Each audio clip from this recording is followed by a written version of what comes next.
फिर आगे एक ये प्रश्न भी है कि हमारे भीतर जो भय है और इनसिक्योरिटी है, असुरक्षा की भावना, ध्यान इसमें किस तरह से आगे जाने में मदद करता है।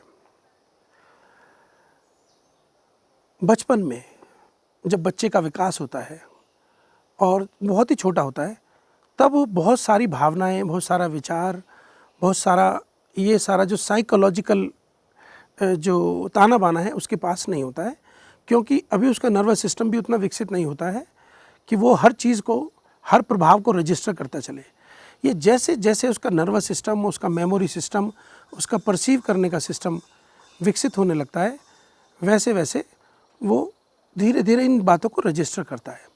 और एक सेफ़ एनवायरनमेंट से, सबसे पहले तो माँ का गर्भ है एक सेफ़ एनवायरनमेंट, वहाँ से बाहर आता है जैसे ही दुनिया में, तो जाहिर है कि पहले कदम पर पहली इनसिक्योरिटी से सामना होता है।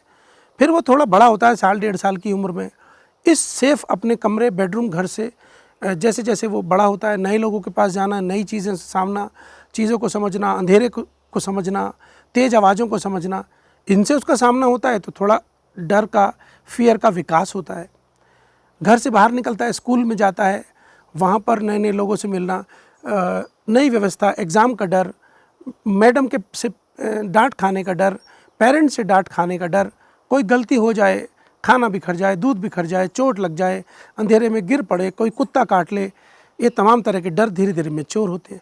धीरे धीरे मैच्योर होते होते होते होते फिर समाज में जाता है, फिर कॉलेज स्कूल में जाता है, वहाँ कैरियर का डर, गर्लफ्रेंड का, बॉयफ्रेंड का मिलने बिछड़ने का डर, मैरिज का डर, डिवोर्स का डर, घर परिवार पालने का डर, लोन चुकाना, मकान बनाना, किसी की मृत्यु, कोई बीमारी, ये तमाम डर मैच्योर होते जाते हैं। लेकिन इनका आधार बेसिकली वही होता है जो बचपन में मिले हुए छोटे छोटे डर हैं।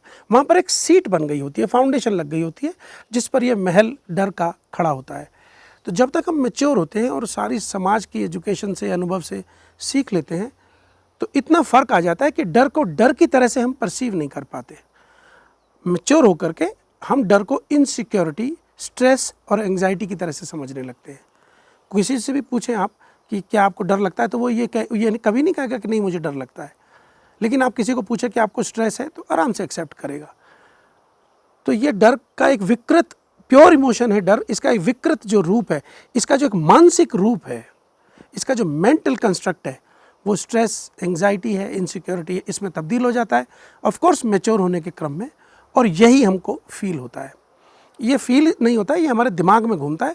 फील तो अभी भी भीतर डर ही होता है, फील सदा इमोशन होगा, विचार उसका मेंटल होगा, उसका जो पैरेलल, जो उसके साथ जो उसका कॉरस्पॉन्डिंग थॉट है, जो उसको पुश देगा, उसको रीजनिंग देगा, उसको जो फोर्स देगा, वो तो मेंटल ही होगा। वो फियर के मामले में वो इनसिक्योरिटी, स्ट्रेस, एंग्जाइटी की तरह से होता है। पहली बात तो ये है। अब क्या है, चूँकि ये कोई हवाई बात नहीं है, ये रियल में एग्जिस्ट करता है हमारी लाइफ में, क्योंकि रियल में फाउंडेशन मौजूद है इसकी बचपन से। और ये पूरी कहानी है कि कैसे वो मैच्योरेशन फेज़ में मैच्योर होता है बच्चा, सेपरेशन फेज़ में फियर डेवलप होता है, ऐसा पूरी कहानी चलती है। और ये 4-5 साल की उम्र तक तो काफ़ी मैच्योर हो जाता है ऐसा। अब जो फियर हमारी लाइफ में है, ये मेडिटेशन इसमें हेल्प ऐसे करता है कि मेडिटेशन जो है वो मौलिक रूप से जो हमारे साथ वर्तमान में हो रहा है उसको देखने की क्षमता अर्जित करना है। जो फ्यूचर में होगा वो नहीं, जो अभी हो रहा है हमारे साथ, चाहे वो बाहरी तल पर हो रहा हो, हमारा जो बसाया हुआ संसार है, चाहे उसमें हो रहा हो, चाहे वो इस तल पर हो रहा हो, जो हमारे भीतर आंतरिक भावनाएं उमड़ती घुमड़ती हैं। जो मैंने कहा कि सफलता का डर, असफलता का डर, प्रेम में, करियर में, फाइनेंस में, हारी बीमारी में, ये भीतरी है। और ऐसे बाहरी हैं जिनकी साथ, एक मिनट, तो ये डर इस तरह से मैच्योर होता है, मतलब धीरे धीरे मैच्योर होता है। तो हमारे पास जो ध्यान की क्षमता जब हम उपलब्ध करते हैं, और वो उपलब्ध जब हमें होती है, वो हमें एक ऐसी क्षमता में लेके आती है, नई कैपेसिटी में, जहाँ पे हम चीज़ों को स्पष्ट रूप से देख सकें। ये क्षमता हमें हमारे फियर को थोड़ा और क्लोजली और स्मार्टली, इंटेलिजेंटली, थोड़ा सिंपैथेटिकली देखने का एक गुण देती है। ये एक बहुत बड़ा अचीवमेंट है, जो कि सुनने में बड़ा छोटा लगता है, कि हम अपने भीतर की समस्या को देख सकें थर्ड पर्सन की तरह। ये बहुत बड़ी बात होती है। दरअसल ध्यान अपने जीवन की समस्याओं को सुलझा लेना ध्यान है। व्यक्तिगत रूप से हजारों परिभाषाएं ध्यान की हैं, लेकिन हर व्यक्ति को इसकी एक निजी परिभाषा अपने लिए करनी चाहिए। जैसे मान लीजिए कोई व्यक्ति डर से बहुत पीड़ित है, बहुत समस्या है उसको, तो उसके लिए ध्यान का पहला कदम है कि उसको उसके डर से निकाले, उसको उसके डर से आगे ले जाए। तो उसकी निजी परिभाषा ध्यान की ये बन सकती है कि भाई भय से आगे जाना ध्यान है। ये निर्विचार चैतन्य ध्यान है, सच्चिदानंद ध्यान है, परमानंद ध्यान है। ये सब शास्त्रीय बातें हैं और ये बहुत बात की बातें हैं। हमारा इनसे जोड़ जब तक नहीं है, जब तक हम अपनी साइकोलॉजिकल इश्यूज़ में फंसे हुए हैं। तो हमें अपने साइकोलॉजिकल इश्यूज़ को क्लियर करना है। ये हमारे लिए पहला ध्यान का आधार है। हमें इस सारी बात को ध्यानपूर्वक लेना है।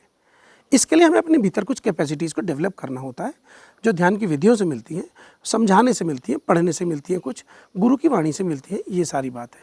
तो ध्यान इस तरह से हमें हमारे फियर से आगे जाने में हेल्प करेगा, इनसिक्योरिटी से आगे जाने में, कि ये हमें समझाएगा कि जीवन का ताना बाना ऐसा है, ऊंच नीच का चलता रहता है। ये हमें अगले नए तल की समझ देगा। ये हमें नए तल का एक ऐसा आधार दे देगा जहाँ पर हम चीज़ों को आराम से देख पाएंगे। हम समझ पाएंगे कि भय हमारा एक हिस्सा है। तो इसलिए हमें उतना प्रभाव इसका नहीं फील होगा। जब हम ही मैदान से थोड़ा सा अलग हो गए, थोड़ी देर के लिए हमने थोड़ा थोड़ा विपස්සना का फल पाना शुरू किया, देखने का एक साक्षित्व का लक्षण हम में आने लगा, उसका गुण आने लगा, तो जाहिर है कि हम आराम से देख पाएंगे अपने डर को, फियर को, चुनौती को। और जब हम डर, फियर, चुनौती को आराम से देख पा सकते हैं, दूर से हड़बड़ाएंगे कम उसमें, तो हम उसका समाधान भी उतनी ही शिद्दत और बुद्धिमानी से ला सकते हैं। हम देख सकते हैं कि हमारी कहाँ पर कमी हो रही है, हम क्या कमी कर रहे हैं। कहीं हमारा डर हवाई तो नहीं है, मानसिक तो नहीं है। ये हमेशा रियलिटी चेक के साथ इसको चेक किया जाता है। उदाहरण के लिए मैं यहाँ बैठा हूँ, मैं ये सोच के डर सकता हूँ कि कल हमें बाज़ार जाना है और वहाँ मुझे ट्रैफिक मिलेगा, कहाँ मुझे पार्किंग मिलेगी, क्या मैं करूँगा, या बादल है, मौसम बारिश का हो रहा है, कल जा पाऊँगा कि नहीं जा पाऊँगा। ये मेरा एक डर का है, ऑफ कोर्स आधार है। कल को क्या होगा, मैं ज़रूरी काम में पहुँच पाऊँगा कि नहीं समय से, ये मैं सोच सकता हूँ। लेकिन इसका रियलिटी चेक क्या है? रियलिटी चेक ये है कि मैं वर्तमान में इस समय एक बहुत अच्छे वातावरण में बैठा हूँ, अच्छी हवा चल रही है, अच्छा धूप निकली है और सब कुछ मेरे साथ अच्छा है।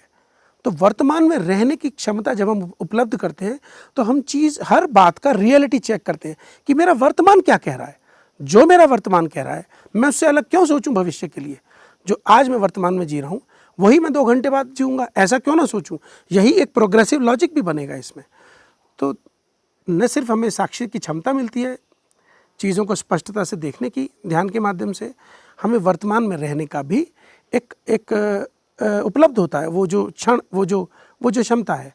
और उसके कारण से हम आराम से रियलिटी को और एक मेंटल कंस्ट्रक्ट को आराम से कंपेयर करते हैं। ये बहुत बड़ा दायरा खोल देता है। और धीरे धीरे, एकदम सारी बात तो कहना मुश्किल है, क्योंकि सब में अलग ढंग से इसका विकास होगा।